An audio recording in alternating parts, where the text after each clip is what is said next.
Okay, so welcome everyone on the first day of the summit, Boomer or Bloomer, what's next? And my name is Ingun Bol, and I'm the founder of the Wise Move Society, one of the organizations that is organizing this summit, and the Brave Starts. The organization we're collaborating with is represented this afternoon by Mike Mansfield. He's also a member of the Wise Move Society, so he can represent both organizations. So it's really great to have him here. I should have two hats here, shouldn't I? You have two hats, yes. Fantastic. Yeah, okay, so a little bit about me, Wise Move Society. Wise Move Society started last year, May 1st, actually, 2021, and was started from Francis. You're unmuted. But anyhow, we launched on May 1st last year because we really wanted to organize this platform for the 50+ generation, a global platform, a global community where they can meet like-minded people who are also maybe in a transition like you are or like others are, but also to recreate, to re-innovate, to really work on our future, because we're not on our way out, we're still part of that future. And that is always a time, or for most of us also a time, that we need to reinvent ourselves, that we work on our healthy aging, very important, that we work on building new networks, on building new support systems, finding our new purpose for the next phase in our life, working on upskilling, reskilling, leadership skills, entrepreneurial skills, so much that can be done. But it's also an organization that works with companies, with government organizations, to create that multi-generational workspace. So we're now almost 1 year on the way, and really love doing it. And I see that many people already from all over the world join us today, also from the Wise Move Society, but also from Brave Start. So Mike, the floor is yours to give a short intro about Brave Starts. Thank you very much, Ing, and welcome to the Brave Start members who are dialing in today. I see a few well-known and friendly faces on the screen. So Brave Starts is similar in terms of the objectives and what we're trying to do, but based in the UK. And it's a non-profit organization. Currently, there are around 2,500 members. But again, it's really focused on helping people to get the most out of their later years in work, and really realizing that people's view on transitioning into retirement, but people's view on what they can achieve in what's termed your later career, really is open to lots of possibilities.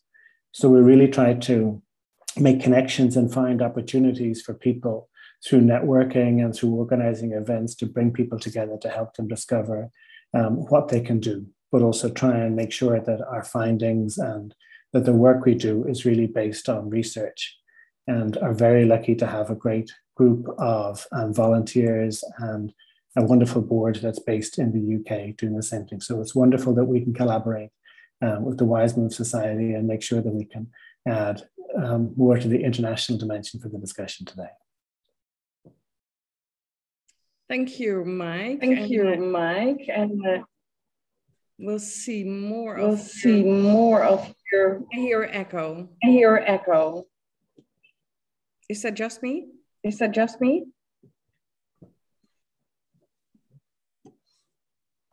No, you echoing.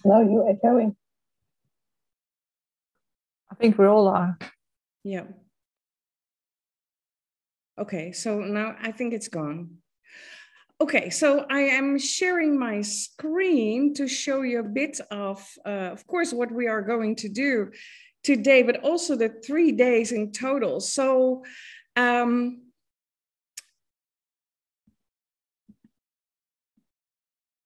So it's a 3-day program. And, you know, with a summit, you can make a choice to make one long day or even two more long days. We talked about that, but that was not the way we wanted to bring it. 3 topics, 3 days, 2 hours. So it will be very effective, but also very much focused on how can we talk about it? You know, and we need that to be interactive and to really have that conversation going. So there will be a lot of breakout rooms on each of the days. So today it will be the multi-generational workforce.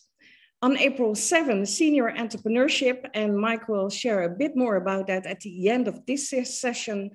And on April 12th, we will share about how to live our best later life. And all 3 days, amazing speakers. So yes, I can understand if this is the only day that you can join us, or you just picked one of the days, and that is really great. But you know, all 3 days are really worth your time. So really hope that we can welcome you on all 3 days. And we're going to start with our first speaker, our keynote speaker, Bradley Sherman, and he's already in the room. Just short about him, because we want to let him speak and not us. He has been working for quite some years for AARP, the American Association for Retired Persons, with his focus on aging readiness and competitiveness. And what I liked about that is what I saw, a lot of the people who are working in this industry and working with this 50+ generation are themselves in that age group. But Bradley must have been very young when he started working with this group. So I love to hear that story. He's the founder of the Super Age, a demographic futurist and opinion maker on things dealing with the business of longevity.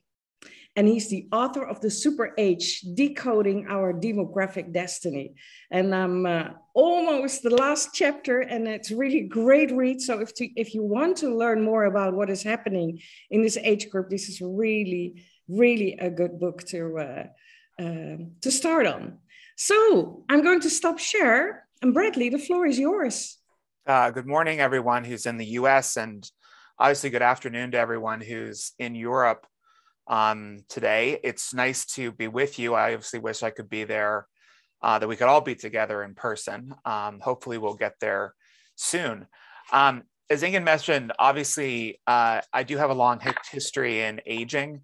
I'm a bit of an anomaly. I got into aging when I was in my teens. I actually got into it because of my grandparents. Like most people, I had a personal connection to the space with my grandparents entering long-term care after I had entered my college years at American University in Washington, D.C. They were in Pittsburgh, Pennsylvania, the city of my birth. But their aging experience wasn't what really got me excited. It was actually the demographic change that I witnessed on my drive between the two cities. What I found was, as I left D.C. to head home to Pittsburgh, the populations across the rural counties of central Pennsylvania will become a lot older, certainly a lot more white, more monocultural, and more than anything else, there were people that were my grandparents' age that were working. They were working in jobs that were considered quite difficult, jobs in the service industry, working at gas stations, even cleaning toilets at rest stops. And I found this to be such a conundrum because it didn't make sense to me that my grandparents could have such a comfortable retirement and these folks could be working so later in life. So I really set it as my life goal to unpack what was going on. And I found very quickly that the United States wasn't alone. In fact, the United States was a bit delayed against the backdrop of the world. Places like Japan, Germany, Italy were all well ahead of this country. And there was a lot that we could learn from them if we were to make the change that was needed for the future. I call this future that we're entering into the super age. It's the name of my book, which you can get on Amazon today if you'd like. I hope you do. But the super age is borrowed from a UN designation around populations. For those of you who don't know, the super age happens when at least 1 out of 5 people in a society are over the age of 65. Significant parts of Europe have already met this designation. But by the end of this decade, we can expect that 1 out of 5 people will be over the age of 65 in at least 35 different economies around the world. This is a novel period for human history. It's a novel period for our economies, and it's a novel period for our societies that we can either lean into and embrace the change, or we can ignore. If we choose to ignore, we can expect quite a bit of peril for our future.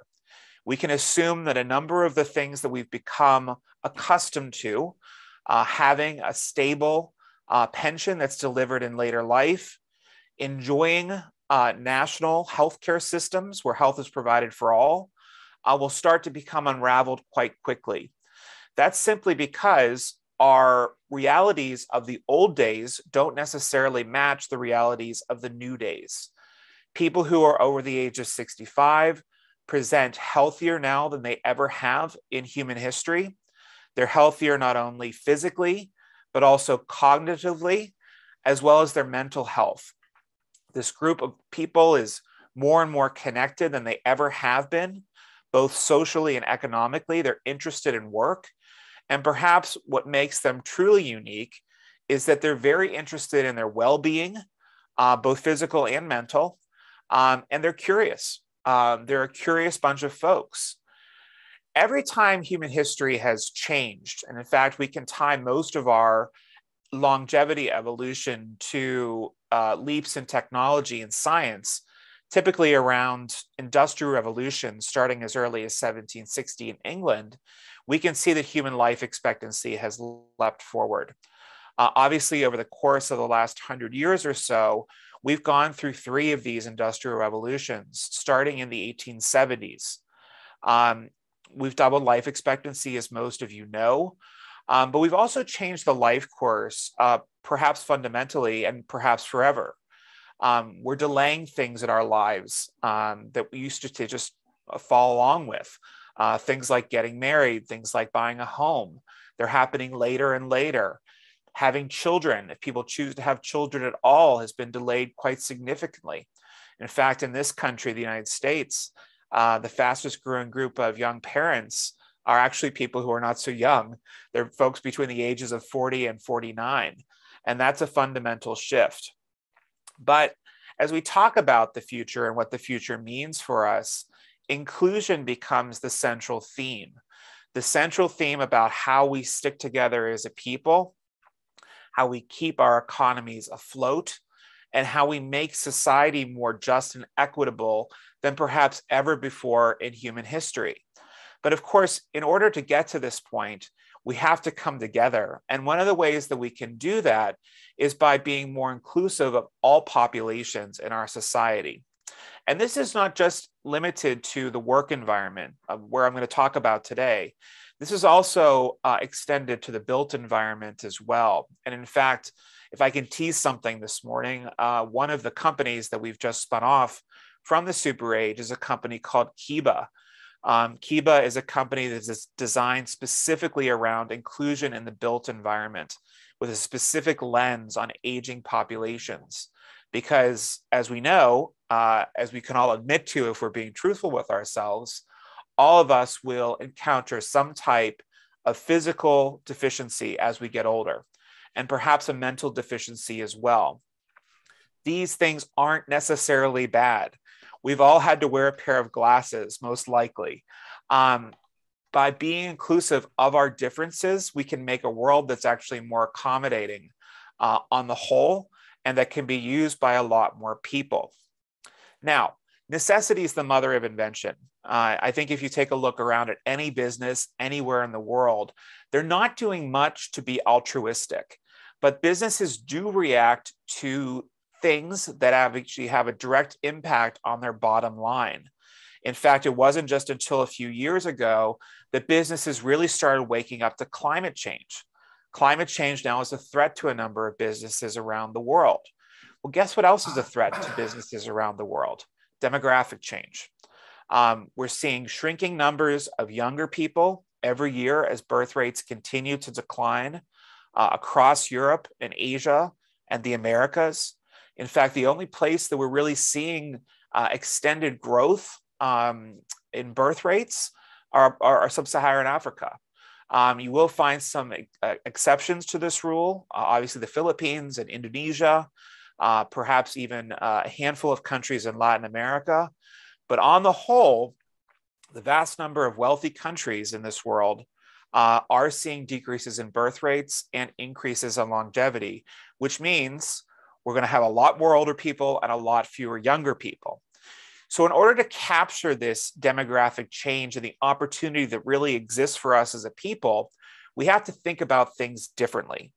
And in fact, I thought maybe it would make sense, if everyone's okay for me, to read a small segment of the book that talks about inclusion champions and where businesses can really step in. This is in the section of the book called The Drag of Ageism. And this is called Inclusion Champions. Executives of US companies often get a bad rap for their lack of integration of their companies with people of color, women, and LGBTQ+. And sometimes it's well-deserved.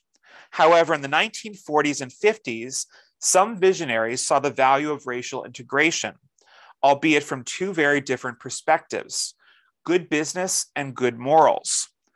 The first perspective, which considers only the bottom line, is the path that organizations today must consider as they begin to compete in the super age, highlighting that the idea that fair employment is good for business and discrimination is bad for the bottom line. The deliberate exclusion of workers or consumers based on the color of their skin was irrational because it left potential profits on the table. The same holds true for discrimination based on age. In her 2009 book, Racial Integration in Corporate America, 1940 to 1990, Jennifer Delton of Skidmore College waded into the thorny issue of racial integration in the American workforce. She noted an advertising executive who defended his decision to hire a Black man in 1952 saying, and I quote, "I'm not a crusader. This is a cold, calculated move on my part for the dollar sign only. I was not pushed. I was not shoved. I was only moved by the dollar sign." Though there is some question as to whether inclusive hiring practices were profitable at that point in time, largely because they cost a lot to implement, the United States' biggest companies got behind the idea. Corporate America gave the green light to integration. The premonition of the growing importance of the African American market and the need to hire Black men and women to help meet the needs of these consumers early in US workplace integration is backed up by statistics today. According to the Boston Consulting Group, companies with above average diversity on their management teams report revenue 19% higher and profit margins 9% higher than companies with below average diversity. What's wild is that a whopping 83% of global executives realize that an age-diverse workforce is key to business growth and success, yet only 6% have implemented non-biased recruiting policies. Smart companies are beginning to embrace generational differences as an asset and no longer see them as a liability. They are living in the reality of the super age, a time in which there will need to be more generational parity in the workplace because it already exists in society and the marketplace. Airbnb went so far as to recruit the hotel entrepreneur and modern elder, Chip Conley, out of retirement to lead the strategy that would transform it into a hospitality company. Older workers are also the secret ingredient in product and service design and development as companies begin to scramble for insights into older consumers. Integrating and leveraging diverse areas aren't happening in the United States at the same rate they are overseas, perhaps because there isn't a clear-cut mandate, or perhaps many corporate executives perceive the US workforce and economy as being relatively young and don't see the coming skills shortages. Change is coming to the United States and other nations as the proportion of older people in the workforce continues to grow. While at AARP, I had the opportunity to work with some of the world's most innovative organizations and economies on their strategies to recruit, retain, and sustain older workers. My hallmark project, AARP Best Employers International, uncovered and rewarded the best practices of organizations as small as Bremertz in Germany, which is a specialized carpentry with 25 employees, which is located in Aachen, to the National Environment Agency, a government organization in Singapore, and BT, the leading telecom provider in the United Kingdom. These organizations, as well as others, are varied in size and shape and scope, but they all agree that age-exclusive policies are bad for business, and age-inclusive ones are good for the bottom line. In some cases, such as that of German automaker BMW in 2009, the leadership realized that the company was going to face a labor shortage within a decade, due to in large part to the country's aging workforce. Rather than bury their heads in the sand, they sought their employees' counsel on how to build a more age-friendly plant in Dingolfing. They made a modest investment that made work easier and more ergonomic. The result was improved working conditions, extended working lives, and improved production quality. BMW's inclusive factory design is now a global standard being rolled out at the company's plants worldwide. And these are just a few of the examples that are outlined in the book. Perhaps what is most challenging and most interesting about the period that we're in right now is that business is starting to wake up. But are we ready to meet business with their needs right now? Over the course of the past year, at least in the United States, we've been embroiled in what's commonly referred to as the Great Resignation. This Great Resignation has on average around 4 to 4.5 million people resigning from their jobs each month. The last month that we recorded this was January of this year. So at least 9 months straight of high resignations, historic resignations across this country. The historic resignations were made possible in part, not just because of dissatisfaction amongst workers within an economy that they see as fundamentally unfair, but because employers made the faulty decision of letting too many older workers go. In fact, in the United States, we had excess retirements of up to 3 million over the course of the pandemic. Too many people are out, and very few people have been brought back in. In fact, as most people know, it is quite common as an older worker that it takes twice as long to get back into the workforce after you've left. And oftentimes, you earn half as much as you did before. Companies now, because they see the loss of these workers as a clear and present threat to their bottom line, are beginning to rethink their workforce policies in earnest. In fact, just at the end of this month, I'm speaking to the top 30 human resource executives from the top 30 US companies, businesses like Walmart, McDonald's, Walgreens, all coming together to help them understand why this shift has happened and what they can do to future-proof themselves from this loss of human talent in the near future, but also in the longer-term future, because they finally see that demographic change is here and it's not going away. I am really thrilled that I had a chance to be with you this morning. I'm sure that there's probably a few questions, and I want to leave some time for that. If that's all right with the moderators, we can take a few now. But I appreciate you all being part of this great demographic change, and I look forward to hearing your thoughts on what we can do better in the future. Thank you, Bradley. That was very interesting, and that is also what I loved about reading your book. It's there's so much real life stories about what is happening right now, and that is, I always tell people, paint the picture, and that is what you're doing, and I love that. There is already, and I don't see questions yet in the chat, so please, if someone has a question, please put it in the chat. Yes, there need to be a lot of age-inclusive policies, and you're talking about these big organizations that you will be talking to next month. What would be your, very short, your top 3 advice that they should do now? The number one thing any business can do to adapt to the modern era is to offer flexible work arrangements. This is the one thing that across the board, all employees want. Now, obviously, flexibility looks different for different people. So I think we're working towards a more dynamic, more individualized workplace where managers will be more empowered to work with their employees on their needs. So for example, if a middle-aged woman perhaps may need more time for caregiving responsibilities, perhaps of her adult parents and her children, she should get more flexibility in terms of her time at the office. Some people who have more tech-heavy jobs may be able to work from home more often. These are things that are good for us at the end of the day. Obviously, we need to let the dust settle coming out of the pandemic.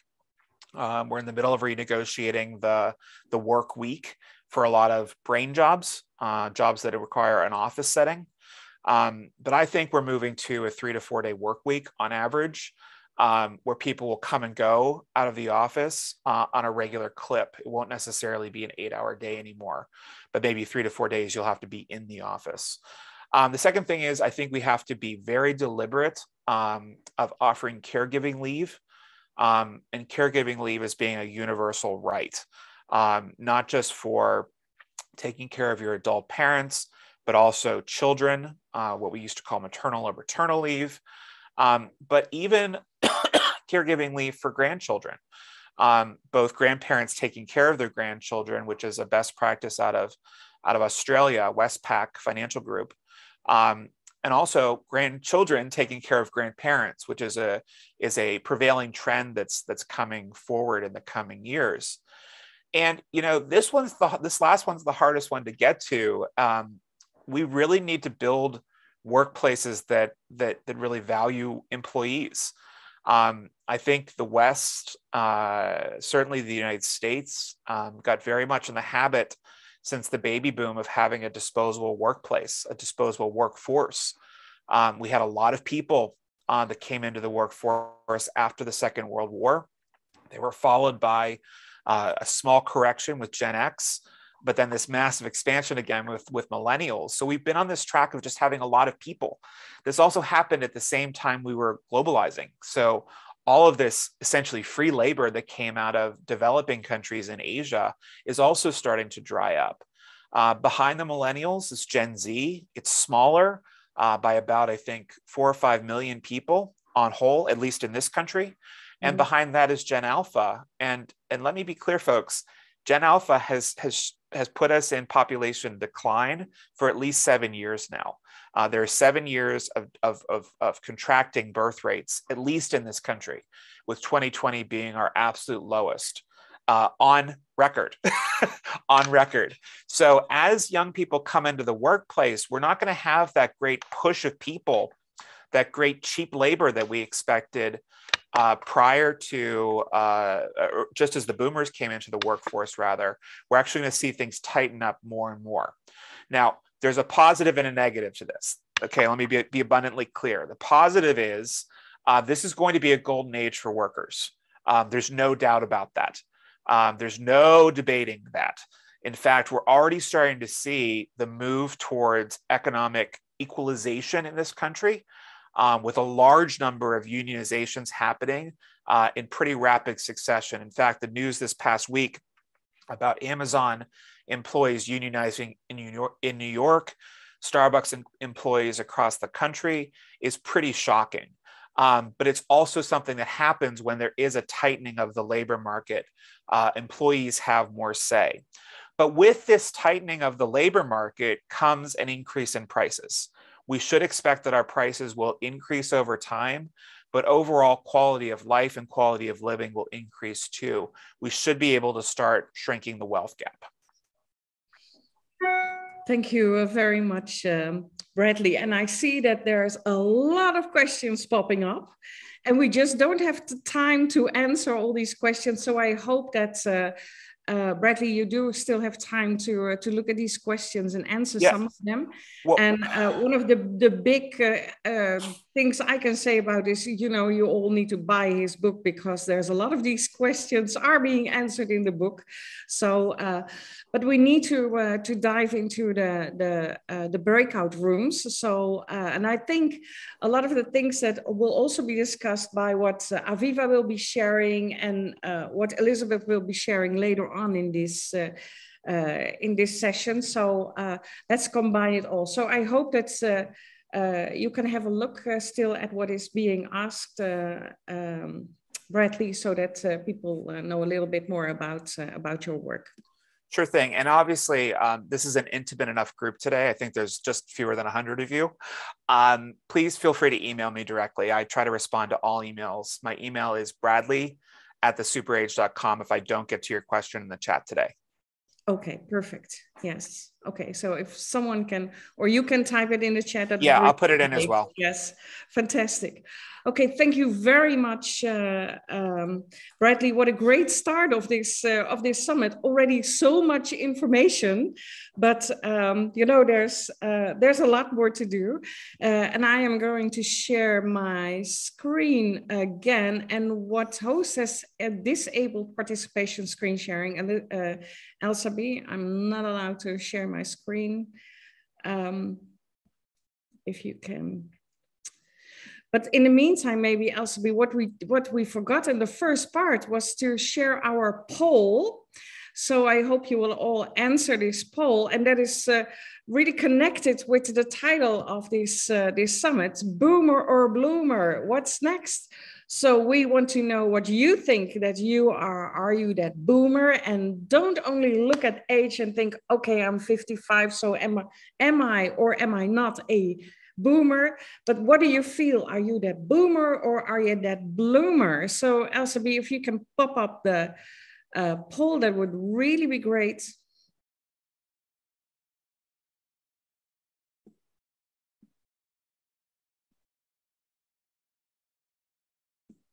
Elsa B? It's up. They're answering the poll. Oh, okay. I don't see it. Okay.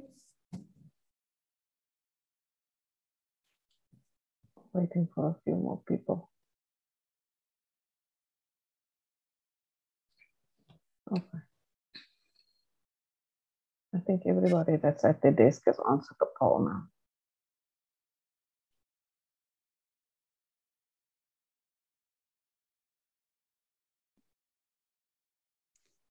So if you can also share the results, because I don't see not the poll. So can you all see the results? Yeah, I can see the results there. I can see. Okay, so can you share it with me, because I cannot see it? It's boomers are 6%, bloomers are 74%, and don't know yet are 19%. Oh, okay. It's a good result. That's good result. That means these are people, you know, the change makers, you know, those are who are already in the front line. Good. Okay, so I hope I can share my screen now. Yes, I can. So we are going to move into the breakout rooms, and that is something that we shared. This is going to be very interactive because we want to make you think, but we also want to hear your voice. So what is the key question for today? And of course, that reflects everything that we are doing for this multi-generational workforce. What does it take to create a multi-generational work environment where people of all age groups feel welcome, valued, fulfilled, and challenged? Couple of rules. Or what we intend to do is to create a safe environment where people feel free to express themselves. There are no wrong answers and there's no judgment. So please open up, and we want you to think. We want to hear your voice. So it's not going to be the facilitator. They are only there to guide you through this process. So Elsa B has already assigned those who are facilitating. So she will now push that button to move into the breakout rooms, and we will all end up there randomly. So Elsa B, we are going to talk about it after a couple of sessions that we're going to do first, but we had a great conversation going on there and really opening up minds. So that was good. So love to hear after Aviva's talk what the other groups have been doing. So. And I think you're absolutely right. And now it adds up to age. Don't talk about age anymore. We're just one group, and we have to embrace what is available to us in organizations, whatever the age. And it can be gender, it can be age, it can be LGBTQ, all cultures, religions, etc. It's such a lovely diversity that we can, bring to the table and have such a more interesting conversation, find more innovative solutions if we are able to do that. If I can just argue, Inge, in one moment, I don't fight for diversity. I mean, I do on a separate subject, but no, I fight for gender balance. I want women and men at every power table in the world, running every country in the world. And diversity will come from that. But drowning women under this diversity umbrella, that all diversities are equal and equally impactful, I think is part of what women have done to ourselves, is to misframe this as one minority issue among many. It's a numbers and a power game. And I think we got to get with it to claim the power that we now represent or should be claiming in the world. Absolutely, absolutely. I think, Aviva, there are some questions in the chat. So if you would like to go through them, we have to move to the next subject. We're really, really, really grateful that you've been able to join us. And I know you had some other speaking engagements also this afternoon. So great that you can join us today here also with this Summit Boomer or Bloomer. Thank you, Aviva. And we're going to the next moment, and that is just ground a moment. It's also about getting, moving through the next stages of our life. It's also about healthy aging. It is also about consciousness. And we invited Viola Edwards here, and Viola actually is also one of the Wise Move thought leaders. And I am going to share my screen again for a short introduction. Yes, here she is, Viola, and I've been working together with her on quite some different projects now over quite some years. Multi-awarded personal and corporate advisor and mentor, transcultural psychotherapist. She's a breathwork mentoring trainer, a social entrepreneur, CEO and co-owner of Crit Academy.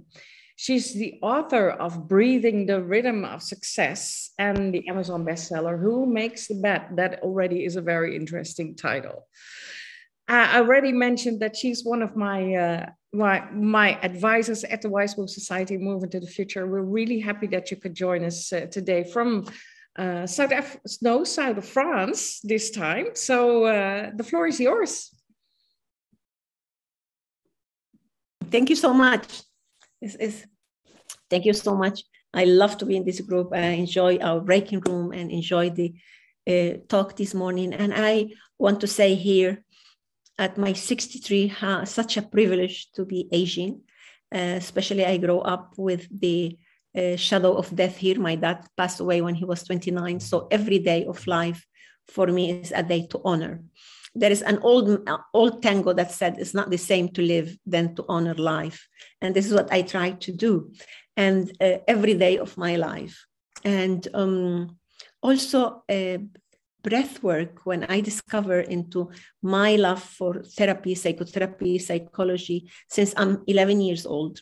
And I shared before that I started my life my working life at the age of 13. So I've been young for so many years that I'm sometimes surprised of being with the other group now, and with a big smile that I have this privilege to be here. So something that helped me to go through the changes of life and the changes of country and the changes of languages, because I have migrated several times in my life, and many of those times is to start again. It was the discovery of the conscious breathing. These things that we take with us everywhere we go, cheapest therapy ever, and how we can do it consciously. So as we started this event today, and we heard each other, and we know that it's so important to know what kind of personality is our personality. What is the thing that make us really inspire us to do things? What are the things that slow us down?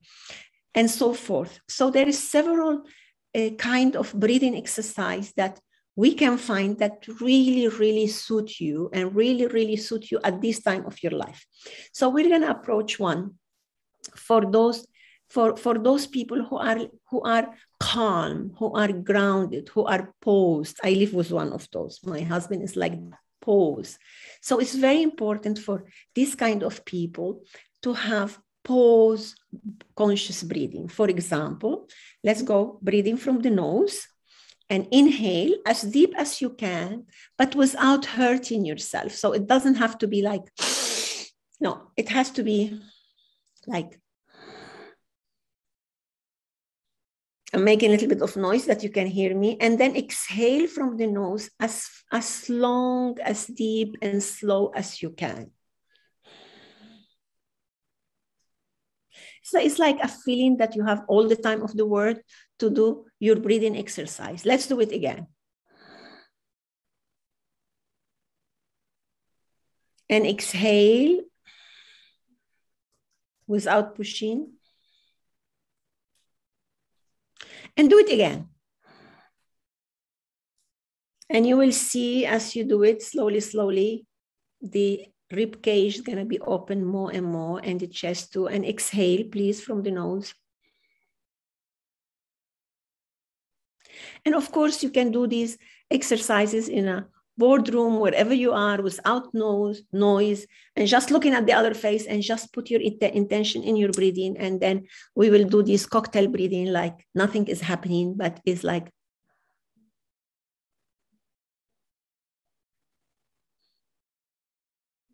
just to be grounded, just to be focused that you're here, you're now, you have the time, and you have choices, because you have the choice to focus on your breathing. And you can do it like 3, 4, 5, 6, 7 times, as many times as you can.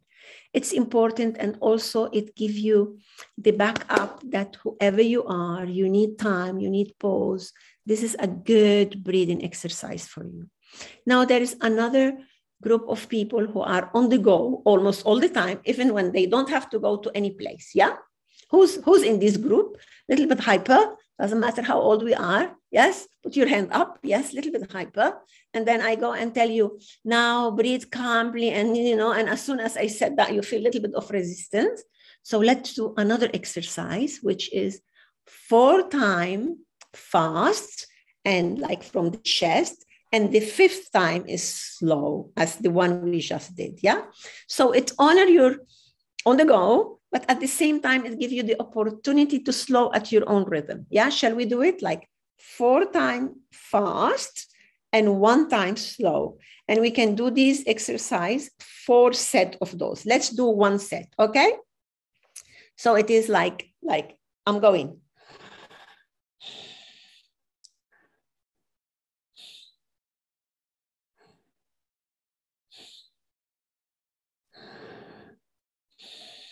And the long, slow one.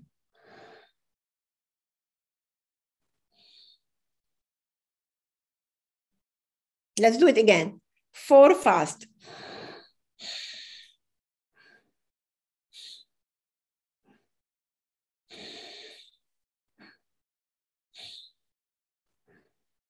I confuse number, and the slow one.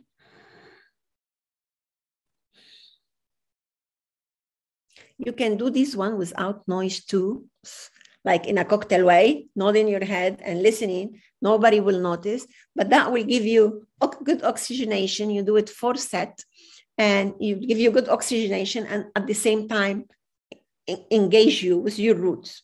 Now, there's some people who are on the go, but also very intense. Who are those? Like on the go, loud, intense, extroverted. Who are those? Yes. Then let's do, yes, yes, Aviva. So let's do one that is much faster. We're gonna breathe very fast. Let's do like 7 breathing very fast, like.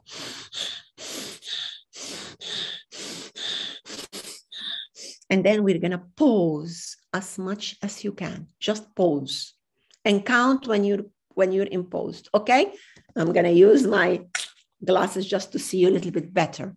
And let's go. 1, 2, 3.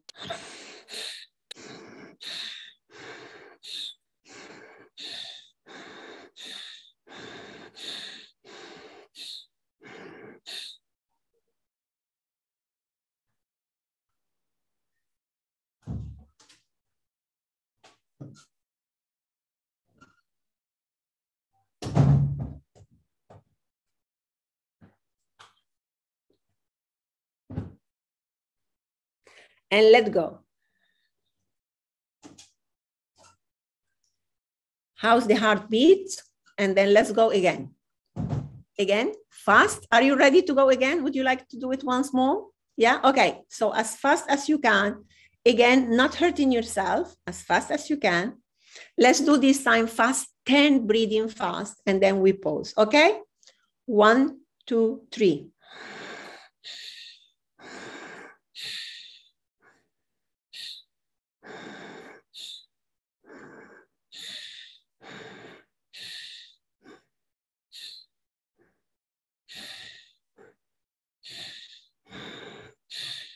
Pause.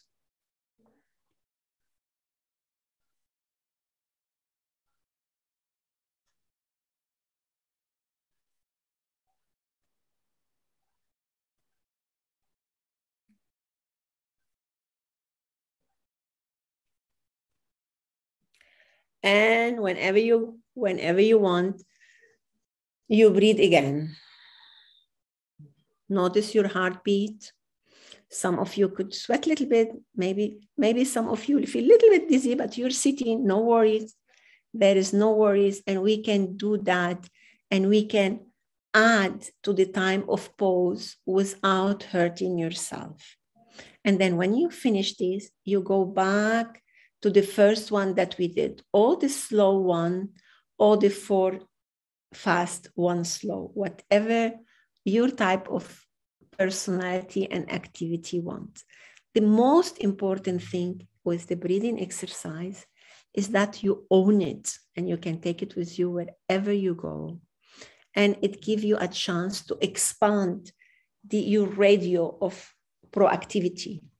Because being at this age, being younger, or being in the mid-age, or being a little bit older, we need to be able to really own our space. And life would surprise us, being in the airport or in a taxi, or losing a job, or winning a job, or being in an interview. And even some people like me, that we have our own company since many, many years, but we still go to interviews because we as consultant, we need to interview our client, and depend of the size of it. Sometimes we also get nervous about it, or a TED talk, or another talk, or sometimes we think we have it, we kind of own it and we manage it, and then we have to do it in another language, or we need to learn another language. So there is so many opportunity in life that we need to be just there, owning our space in our own pace. I'm so happy to be with you once more. And please contact me for anything related to breathwork or consultancy or psychotherapy or whatever I can do. With you this month on the 2nd of April, on the 4th of April, I have the birthday of being working for 50 years. So I become 63, but I'm working for 50 years. So in those years, I have accumulated certain experience, and I'm sure we can share and we can talk about one subject with you. Thank you again, Ingun, for creating this space, and all the team. And see you next time. I'm going to stay here with you. If there's any question, I will answer on the chat. Bye-bye for now. Thank you, Viola. And, if you start working early, you add even extra time to your life. So, yes, thank you very much. I always love your breathing exercises. It's really grounds you, makes you so much more conscious of what you're doing. So really something we need. Thank you. I really want to, because we are running a little bit late, and I want to discuss with Elizabeth, because I don't know if we do the breakout rooms reflections first, if you are still okay with your time. Elizabeth? I am, yeah, thank you. Yes, okay, good. Then we'll do that first. Thank you, because it is more also input for your part. So Yes. I would like to share those coming from the breakout rooms, so that the facilitators in the breakout rooms, if you can share a bit of what has been going on there, that would really be great. Well, the questions, we've already seen them. So maybe I'll just, okay, Robert Vos, how about you? What happened in your room? Well, actually, Viola was doing the facilitation. Okay. But I can't comment if Viola, are you ready to do so? It's okay for me that you comment, dear. Robert, good. Okay. Well, in our group, we had an interesting conversation, learning from each other, instead of finding one solution for all. You know, it's not one size fits all, but to learn from each other. An important remark came from Robert Baker to find stakeholders within the company, within the corporation, especially investors, to convince them that love, care, and especially our wisdom is of great value to these corporations, even to their bottom lines. It is all about attitude on both sides, actually. You know, the corporation as well as the elderly, the 50+ people. Another important remark was ask for help whenever needed. Actually, I forgot the example, but, you know, asking for help whenever you need that. And then obviously the important help we get from technology nowadays, you know, addressing, you know, fatigue or things like that. It's technology that can really help us deal with that. You know, whatever issue we may have, a mental issue or a physical issue, technology can certainly help, and companies should be aware of applying this technology for the 50+ generation. I think that's about it. Did I forget something, Viola, Robert? Yeah, and the honor and the pleasure of being with Jean Hively. She is 9 years old and she's actively working, and she was giving us, well, we were very interested in having advice and how she make it in a certain area. And here she is. It's a privilege to have been with you, John. Setting an example. Yeah. Mm-hmm. On my way to 100-year life. Yes. Yes. And still running the Pass It On network. Great. The next. Thank you, Robert. Thank you very much, Robert. Nicolette, where are you? I'm here. Yes, hi. I think I made a little bit of a summary. I think in our group, it was all filled, how can we feel welcomed and valued and fulfilled? I think one of the main themes there was, it's a bit like what Jim Conley always says, be a mentor and an intern at the same time. With other words, we feel welcome if we're integrated, but it's very much we have to work together. So I think reverse mentoring, that is actually key to be able to be in an environment with young and different generations. And also really liked, there was a comment by, I think it was Julia, the social environment. So you can feel welcome as, let's say, 50-pluser, but if all your colleagues, you can work together nicely, but the interests outside work might be different. So it might be nice to do both ways, what would suit everyone instead of just one generation. I thought it was quite a good one. And obviously an organization where we value human skills. Think about communication, very much one-to-one, so not just talking to a phone call, but have that connection with people. And the big word together, I just wrote down as well, togetherness. And the changes each of us in the room thought we could make was influence companies, be the influencer and talk about it, and connect with companies who share the same values and visions, and speak to all generation and not just try to stay in your own comfort generation. So I think that was in a nutshell what our group was talking about. And of course, there was not enough time to discuss everything. But yeah, that was our group. Yes, thank you, Nicolette. There's so much to share that it's almost impossible to do that in a couple of minutes. So we need another conference to talk more, to go deep. Yeah. Mary Jane, how about you? Yeah, I'll try and be really succinct. Comments that came up, regulatory aspects, forced retirement, the justifications of keeping somebody on after the allotted age, 67 and 4 months, was just not in the best interest of the company. So, but they had the out because of the regulatory aspect of it. That there's one of the attendees in our group in the breakout session sees conflicts between age groups. So again, these conversations need to really start happening, and I'm calling them again courageous conversations, and they also need to happen for people who are going to be retiring to find out what their needs are. You need the top-down buy-in was something that came out. Reverse mentorships also. Flexibility, we spent a fair bit of time on what that means and it will mean something different to all age groups. Addressing the health and physical needs of all the age groups, all generations. So yeah, that's sort of it in a nutshell. Okay, thank you, Mary Jane. And what we are going to do afterwards is, of course, you know, to collect all the things that have been said and make sure that that you all receive more of the information that has been discussed. Mary Jane, Robert, Cecile. Thank you, Ingun. Yes. In our group, we got caught in a little conversation about elder and the interpretation of elderhood, how it can resonate in certain environments as negative, but also as positive.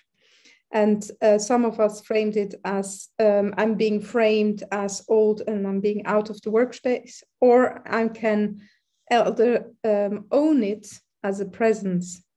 And the consensus we really came around is that it's so important, specific. We were a group of women, so we talked specifically about women, to own our presence, the elder we get, to be really in the here and now, and to bring the rest and peace within the workspace, thanks to our experience, thanks to our life experience, work experience, and all the knowledge that we've acquired over the years that we've been in the workforce. And that can be very different, because in our group, we had people that were executive coaches, but also yoga teachers that work on purpose.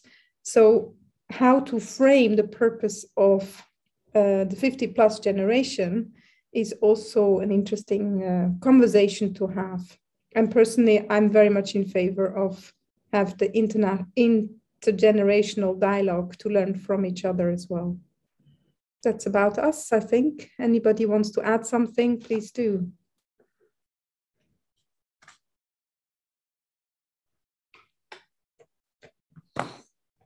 Okay, thank you. Well, I know that you wrote an interesting book, Cecile, on that topic, intergenerational dialogue. So we'll hear more about that later. Mike? I was not the facilitator in our group. I think it was Tatiana. Oh, Tatiana. Or am I putting Tatiana on the spot? I'm sorry. I was switched groups. Sorry, that's why I came in the middle of a conversation. Okay, so is Tatiana still here?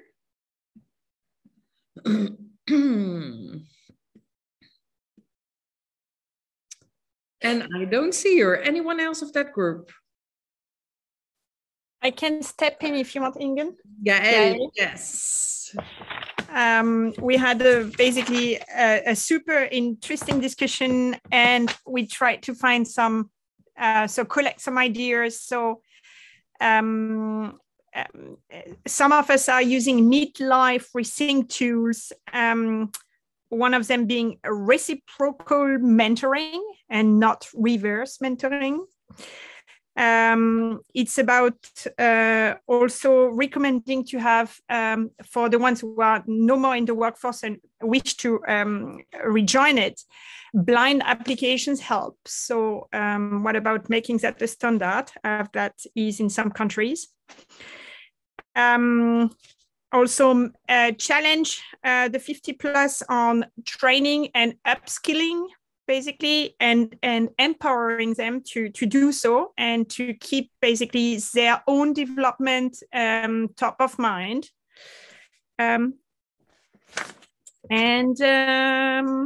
Having a talent manager for 50+, not only for the 40, and remove our own barriers on our own development, because we are the first one to basically slow down ourselves.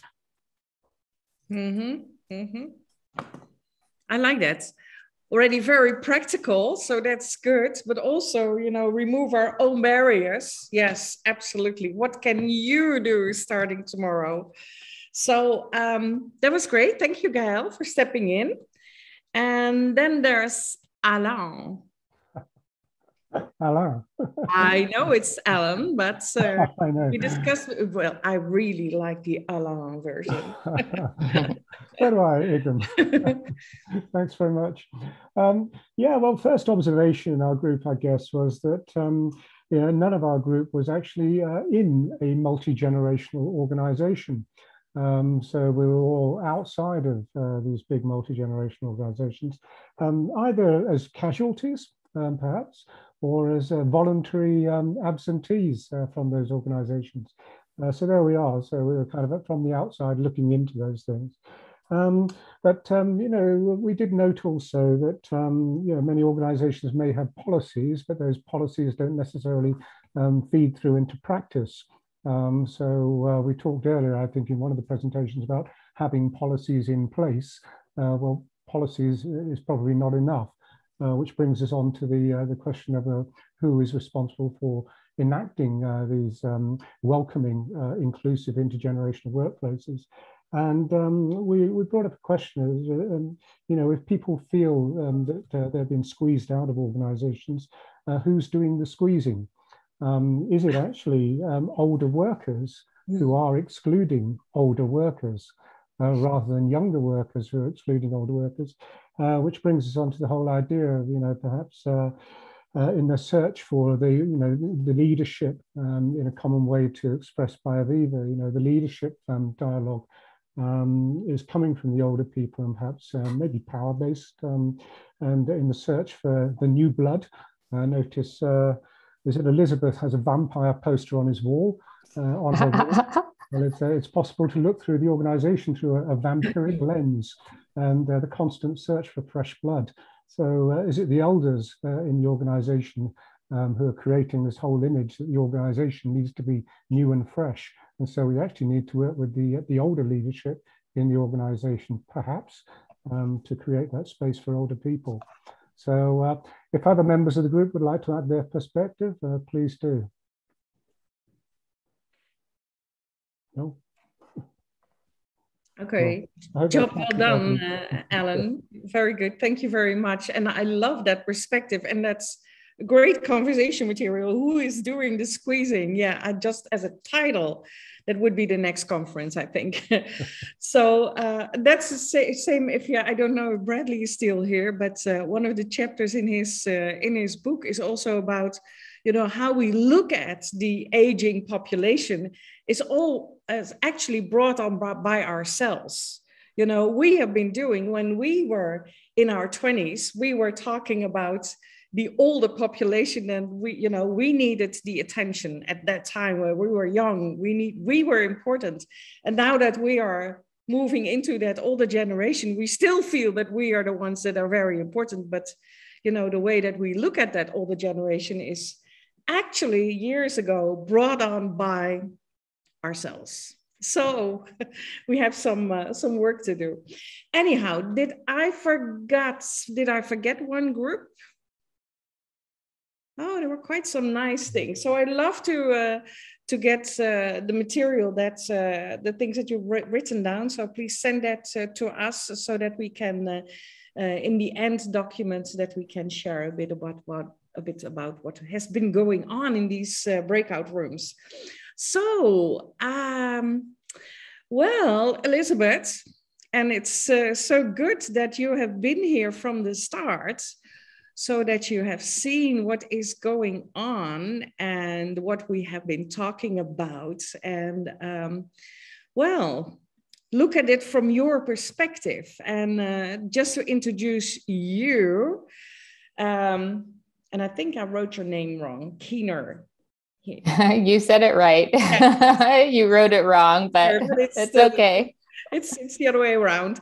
So Vice President Capgemini, and that is also something that I learned here. For me, that's Capgemini, but that is the very Dutch. So Capgemini invents and most focus on enterprise transformation. So that is what we are talking about here. She's an evangelist for workforce transformation, passionate about both equity and a multi-generational workforce. Board member Nerdy Girl Success and Polaris, Forbes HR Council, Forbes Women Forum, author of Good Girls Don't Make History, another great title. And she was one of the members of the jury of the 40 over 40, the world's most inspiring women, also with Robert Baker, who is also today here in this session. So, Elizabeth, a lot has been said, a lot has been done, but we love to hear your perspective. The floor is yours. Thank you so much. It was good to see you all and be with you mostly over the past 2 hours. I had to take a detour to 1 or 2 calls along the way, but caught most of the presentations, so thank you. I just wanted to share a little bit of background on my side and some things that resonated with me as far as what I heard from some of the other speakers. I also lost my father when he was 40 years old and I was 16. So I also come to my life and my work with the perspective of being grateful for every single day. And it was interesting to hear someone else who had lost a loved one so young and how that frames your worldview and your mindset ultimately for your entire life. So I had a great appreciation of that and also appreciate the fact of shifting our mindsets to having 2nd, 3rd, and 4th chapters of our life. So like this vampire poster behind me is a film poster because I started my career in education in film and filmmaking. I went to film school, worked in advertising and marketing for very many years, and then eventually transitioned after owning my own company for 8 years to a position at IBM because I was becoming so obsessed with technology. I wanted to understand data and AI and everything that was happening in those spaces. And that led me down the path that resulted in me being at Capgemini today. Within Capgemini and my role, I'm focused on workforce and organization. So everything that we're talking about here as far as the era that we're living in is one of being in a cross-generational workforce. And with that cross-generational workforce, we need to be conscientious every day of creating cross-generational empathy. And we can feel that very astutely on the employee side. I also have a number of companies coming to us right now asking for help as far as helping their salespeople to know how to navigate a cross-generational customer base as well. So it happens on both sides of the equation, both on our lives as employees, as well as our lives as customers or consumers. So it's interesting to see this at the moment. And as I was thinking about this conversation this week, I also came across a quote from David Bowie, which I had never heard of before.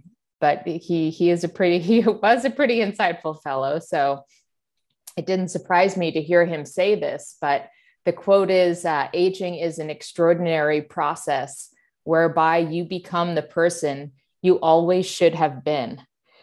And that also really stuck with me as far as not everyone realizes as we age, we step into ourselves and grow into ourselves even more.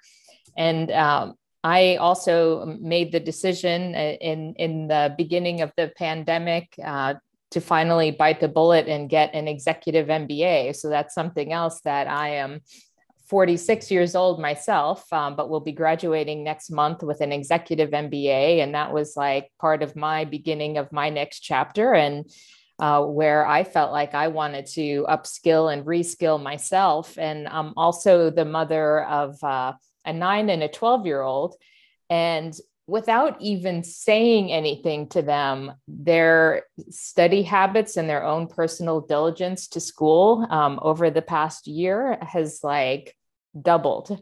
Like I went to bed last night and my son was still in bed, like studying late at night. And like my kids are so focused on school because they have seen me so focused on school for the past year and a half. So it's remarkable as well when we take advantage of the fact that, you know, we can continue to educate and reinvent ourselves again and again, and the impact that that has on the people in our lives, because it is all a matter of perception, and we can choose to be and feel old, or we can choose to perpetually reinvent as many times as we can. So within the consulting work I do, we're very focused on thinking and helping companies think through how they reinvent work models, how they reinvent the physical workplace, like, you know, what do offices and structures look like,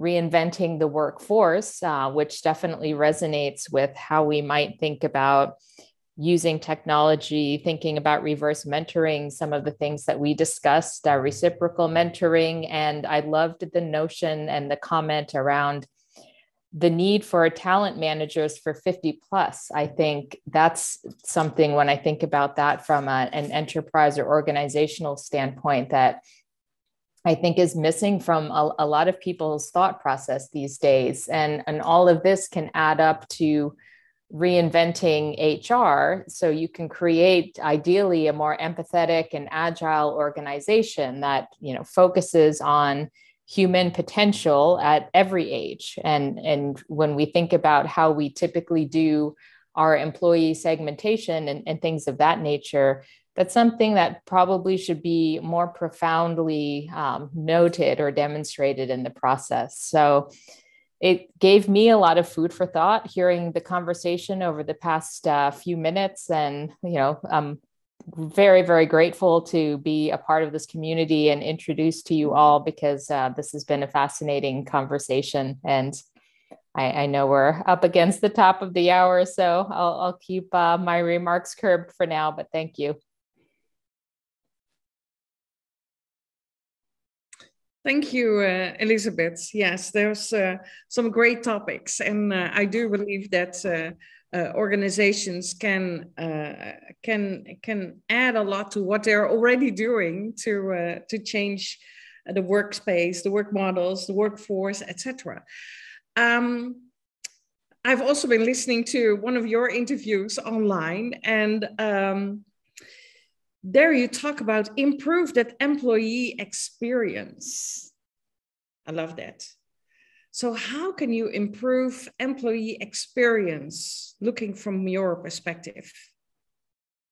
Yeah, I think the beginnings of that needs to start with a lot of listening. And I bring the approach to the work that I do is really driven by empathy and design thinking. And while I was at IBM, I became very immersed in design thinking and use that as a tool that I bring into the people in the HR space to really create a profound level of understanding before we come up with any sort of recommendations or take action. So I think that the need to create, I talked a little bit about this a moment ago, not only employee segmentation, but getting into personas and archetypes and really understanding, you know, who are the people that compose this organization, and how do I create, even if I'm in a company of 300,000 people, something that feels like a highly personalized and you know, bespoke to them experience,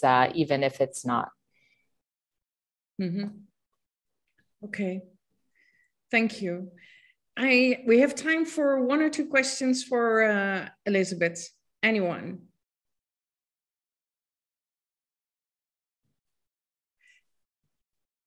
Robert, I see. Yeah, Robert. I'd be very happy to ask a question. Yes. Yeah. Aviva. Internal gig economies generally, do you see this as a huge potential for getting and keeping the older half in the workplace, or a huge risk to us all?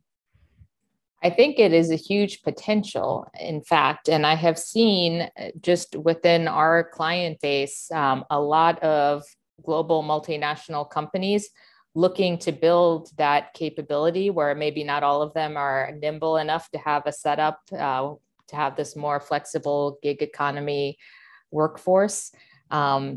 So that's been something that we're hearing a lot since the beginning of this year, that the global community has been sharing our approaches to help consult organizations in that. I think that will open up a huge opportunity for a multi-generational and specifically older side of the workforce to be able to, come in and be still quite engaged, if not in a full-time capacity, but by leveraging the gig economy. So absolutely.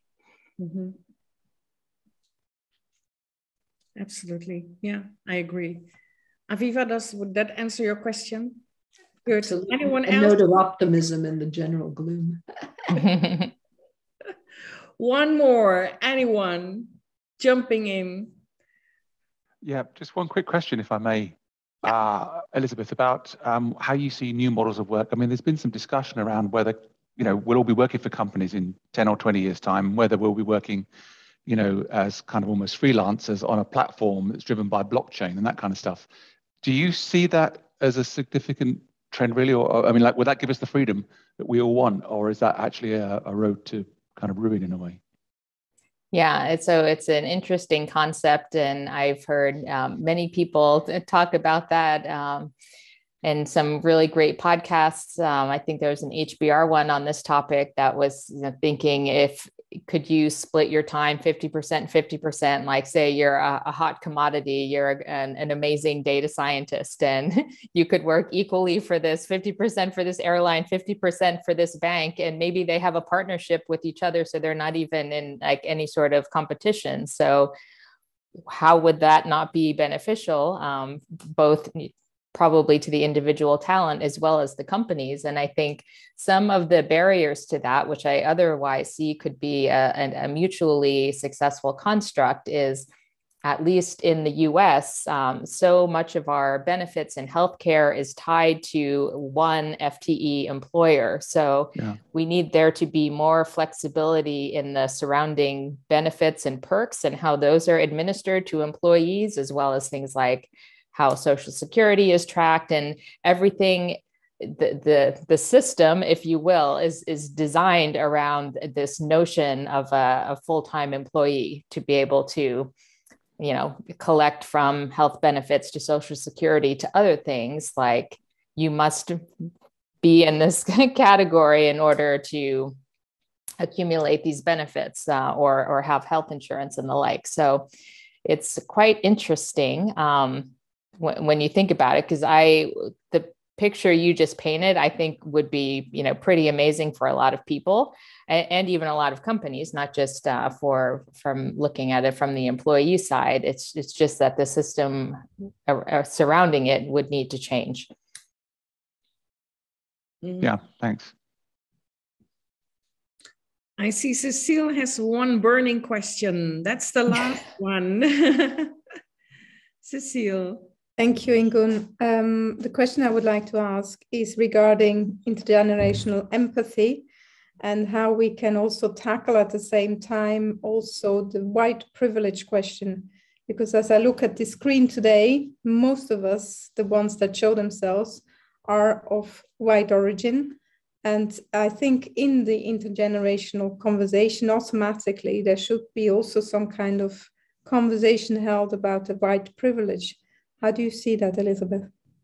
I couldn't agree with you more. And I was part of a recent panel and conversation about this with diversity and inclusion corporate leader, and she asked people to reflect on their personal network and like who they're mentoring, who they're talking to most frequently. And if you don't see diversity there, then there is something wrong.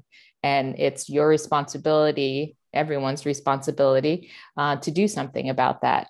And I think that's still remains to be a profound challenge, and something in many countries around the world that individuals need to be, I think, much more aggressive and assertive, and not just recognizing, like the recognition is the first step, but then going and doing something about it. Thank you, Elizabeth. Yeah. Thank you. Thank you. Yeah, I was recently in an online meeting with the Life Planning Network, and that it was addressed as what is happening with with this group. So really interesting topic, Cecile, and also something that we do need to discuss and address. Thank you. I am going to, this was the last question for Elizabeth. So Elizabeth, thank you very much for joining us today, and really good that you looked at it from your perspective, working in these transforming organizations. So thank you very much. I am going to share my screen just shortly. We are already over the hour, so let's just finish off.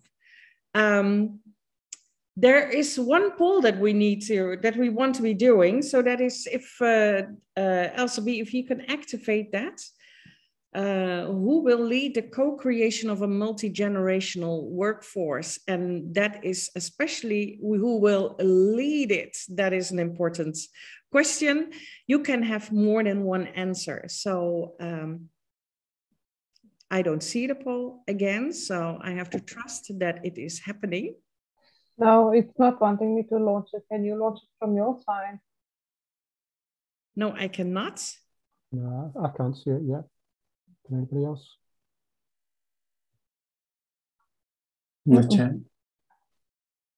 Not. If not, we're just going to skip it. It's okay. You know, we'll do that next time.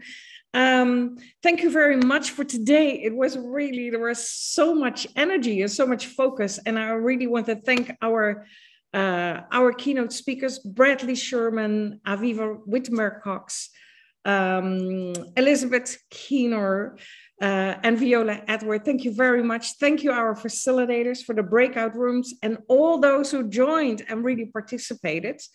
And I'm going to give the floor to Mike, who is going to prepare you and share you a little bit about what will be happening on Thursday. Thank you very much. And thanks it was really an amazing discussion today. I think we learned so much, that this generation's views on life is anything but traditional. We've got so much to offer. I mean, we've talked about multiple careers, different ways of living lives.